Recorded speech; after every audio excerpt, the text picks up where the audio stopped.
C'est pas vraiment les productions auxquelles on attache le plus de soins. Mais il faudrait peut-être informer le consommateur. Mais on va loin. On va loin.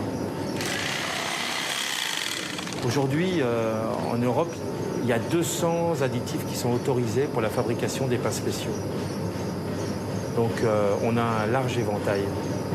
C'est quoi ces additifs, par exemple? Il y a de tout. Ça va aller à des levains dévitalisés de seigle, des farines toastées, de l'acide ascorbique, des data ester. Que vous prenez, data ester, vous prenez une farine non panifiable, vous en mettez 300 grammes au quintal de farine et vous arrivez à avoir... Alors vous n'aurez pas du très bon pain, mais vous aurez du pain développé et qui sera mangeable. Au cœur de la Bretagne, Michel Izard tient une boulangerie-pâtisserie artisanale. Pain, viennoiserie, gâteaux, tout est fait maison. 10 personnes travaillent ici dès 4 h du matin. Michel Izard se prête au jeu de préparer pour nous un pain industriel réalisé avec un de ses fameux kits.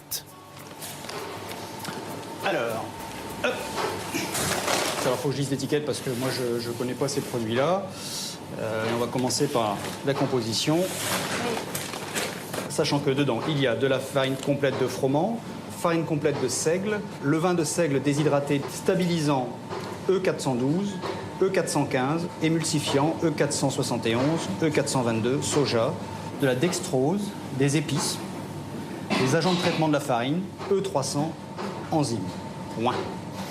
Penser quelque chose comme ça, c'est que ça va quand même nous traverser le corps. Donc s'il y a des additifs, surtout sur le pain complet avec les fibres, ça va obligatoirement laisser des traces à l'intérieur. Pour réaliser cette recette miracle, il suffit de suivre la notice écrite en gros sur l'emballage. Vider le sac, mélanger pendant 5 minutes. Voilà, donc là, on voit qu'on a une pâte qui est extrêmement compacte. Peu d'intérêt. Ça n'a pas d'odeur. Si, ça a une odeur. Enfin, ça sent pas bon, ça n'a pas de vie, quoi. Voilà. Allez, on va pétrir. 6 petites minutes de pétrissage.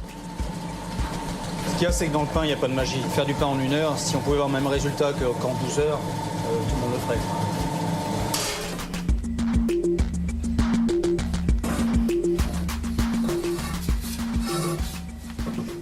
Et alors là, c'est quoi la différence par rapport à d'habitude? C'est une pâte morte, ça, quoi. Il n'y a pas de vie là-dedans, c'est collant, ça ne réagit pas. Ici, ça, c'est un pain aux céréales aussi, mais c'est le nôtre. Donc ici, on voit bien qu'on a une pâte sur laquelle il y a de la vie. Quand on appuie dessus, ici, ça bouge, ça revient. Et puis ici, ici, il ne se passe rien, quoi. Voilà, on pourrait essayer de la modeler, on pourrait en faire une fleur, ou un chou-fleur, comme vous voulez. Mais ça reste comme ça. Encore 1 heure pour laisser monter la pâte et au four. Magie de la chimie, il aura suffi d'1 h 30 montre en main pour faire un pain aux céréales. Michel Izard va maintenant pouvoir le comparer avec le pain artisanal qu'il met 8 heures à préparer. Avec des graines à l'intérieur, de pavot, de lin doré, sésame. Ici, c'est sympa avec une croûte, une vraie croûte. Hein. On va couper celui-ci.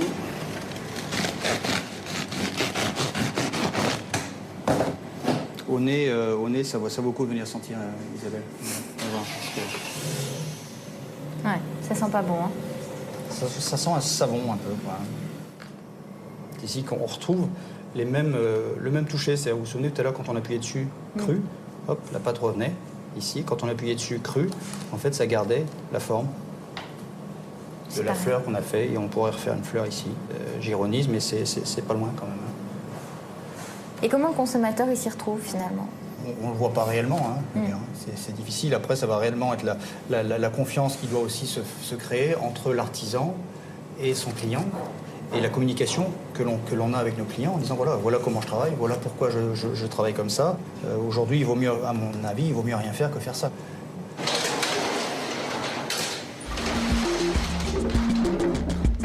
Il n'y a pas que les pains complets qui soient faits à partir de kits prêts à l'emploi. Les croissants des boulangers de quartier sont eux aussi souvent industriels. L'artisan se contente de les décongeler dans son fournil. Michel Izard a accepté pour notre enquête de faire une nouvelle démonstration. Donc outil indispensable pour faire des croissants. Ça paraît étrange, mais si. Donc on ouvre le beau carton et le beau sachet et on prend les croissants. Alors pas spécialement délicatement, c'est pas vraiment nécessaire.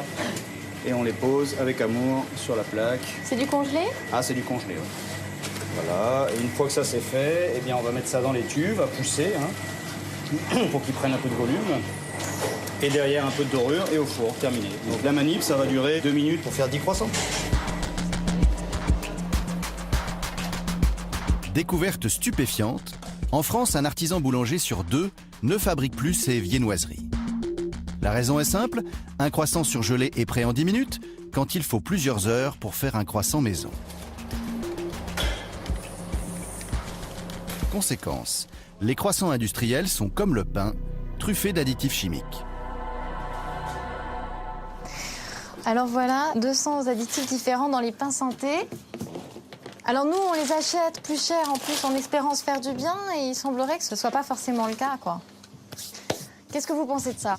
Tous ces additifs, 200 additifs qui sont utilisables. Ce qu'il faut comprendre, c'est tous les additifs que vous ajoutez, finalement, ont aussi des conséquences. Et un certain nombre sont des produits de synthèse. Il y a toujours des conséquences quand on utilise des produits de synthèse. Alors on peut les minimiser, bien entendu. Donc finalement, c'est une histoire absolument sans fin. Et alors, comment se fait-il que le secteur de la boulangerie-meunerie, alors j'insiste, les boulangers et les meuniers ne soient pas capables de produire donc du pain de qualité nutritionnelle actuellement? C'est absolument incompréhensible. Vous avez des pains qui sont toujours trop salés, beaucoup de sel. Vous avez des pains donc, qui contiennent des pesticides, alors c'est vrai, d'autant plus que ce sont des pains complets. Et puis, vous avez donc tout un tas d'additifs qui sont rajoutés là-dedans. Malheureusement, le pain complet et le pain multicéréales, surtout, sont les meilleurs pains pour la santé parce qu'ils permettent de limiter la montée du sucre dans le sang. Mais du coup, c'est important qu'ils soient bio.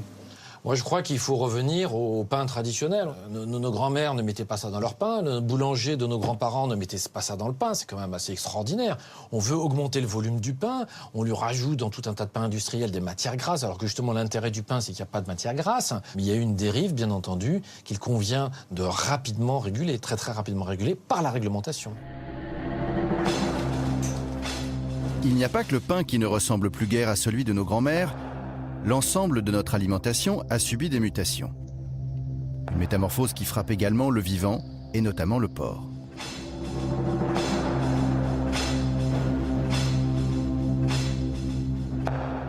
Oubliez les images des cochons rustiques élevés à la ferme. Le porc est la viande la plus consommée en France. Chaque famille en mange plus de 35 kilos par an. C'est donc sur elle que se sont concentrés tous les efforts de la recherche scientifique pour satisfaire au mieux les demandes de la grande distribution. Souvent attaqué, le milieu porcin est un univers clos, hostile à la présence de caméras. Exceptionnellement, nous sommes reçus chez Michel Poirier, propriétaire de l'une des plus grandes porcheries industrielles de France, située à Empoigné près d'Angers. Chaque année, 90 000 porcs sont produits ici.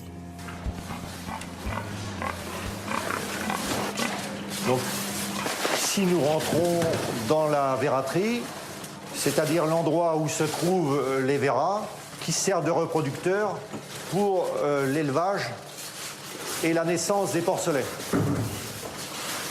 Donc, vous voyez, ici, vous avez un animal très conformé, qui a été sélectionné sur sa capacité à faire du muscle et sa capacité à avoir une longe très rebondie, donc pour les futures côtes de porc, et à l'arrière un jambon très prédominant. En 40 ans, les porcs rustiques sont devenus des porcs modernes, très bodybuildés. Vous avez ici un exemple d'animal qui a une viande très diététique, c'est-à-dire on a complètement fait disparaître l'épaisseur de lard qu'ils avaient sur le dos.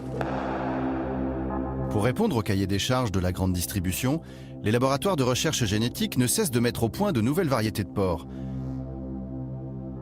À force de manipulation, ces bêtes sont devenues très fragiles. Elles doivent rester enfermées à l'abri des microbes dans des bâtiments désinfectés où l'air est filtré en permanence.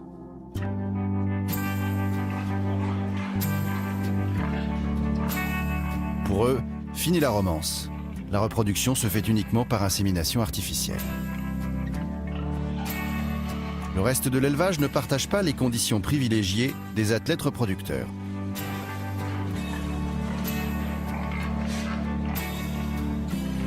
Les truies vivent parquées sur des caillebotis, au-dessus de leur déjection. Elles sont entravées pour éviter d'écraser leurs petits. Gestation, mise bas, allaitement, elles enchaînent les portées, donnant naissance chaque année à plus de 30 porcelets. Conséquence, les truies multiplient les mammites et les cystites. Quant au porcelet, 1 sur 10 ne résistera pas à ces conditions d'hygiène. La viande issue de ces élevages intensifs pose-t-elle problème ? Donc ici, nous rentrons dans la partie engraissement. Les porcs sont engraissés dans des bâtiments fermés où l'air confiné se charge de poussière et d'ammoniac. C'est des bêtes de course, hein. C'est des Formule 1, il suffit qu'ils mangent de trop et puis il a un souci intestinal, donc ça peut provoquer la mortalité. Hein. C'est une Formule 1 compliquée, difficile à maîtriser, donc il faut beaucoup de professionnalisme pour gérer et suivre l'élevage. C'est ce qui fait d'ailleurs la difficulté de l'élevage moderne actuel.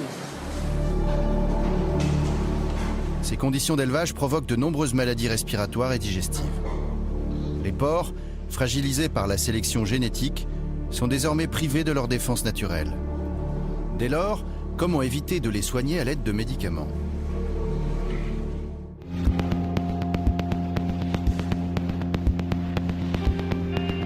Les antibiotiques sont devenus une question taboue pour les éleveurs. Ils affirment ne presque plus en utiliser. Pourtant, le dernier rapport des autorités sanitaires confirme que les ventes de médicaments restent stables. D'ailleurs, depuis 10 ans, les porcs absorbent à eux seuls la moitié des antibiotiques de France. Nous avons rendez-vous dans un autre élevage à la pointe de la Bretagne pour essayer d'en savoir un peu plus. Ce jeune couple produit 9000 porcs par an dans des bâtiments ultramodernes. Nicole et André Sergent font partie des rares éleveurs à reconnaître que les antibiotiques sont indispensables. Il y a un vétérinaire qui est salarié de la coopérative, qui passe dans l'élevage régulièrement et qui ensuite prescrit en fait pour cet élevage le plan, on va dire, sanitaire pour les semaines et mois à venir. Et pour les administrer, ces médicaments, vous pouvez le faire, non ? Alors, toutes les administrations, que ce soit des injections directes à tel ou tel animal par rapport à un petit problème qu'il peut avoir. Donc là, ce sont nous qui faisons ces interventions. Et également, si c'est un traitement collectif sur un lot qui peut arriver, également, ce sera l'éleveur qui va le faire. Et si j'interviens, c'est beaucoup apanarie ou ce genre de choses, un peu de diarrhée, et ponctuellement, quoi. Un problème de diarrhée, on va traiter juste. Et là, on utilise donc des pompes doseuses, c'est directement dans l'eau. Parce que même s'ils ne mangent pas, ils vont boire. Donc on est sûr qu'ils sont traités. Voilà. Et sachant qu'on en fait très peu. Très peu. Voilà. Mais c'est comme les humains, quand on est malade... Un passage de grippe, on va traiter nos animaux, mais sinon on ne fait pas systématiquement. Voilà.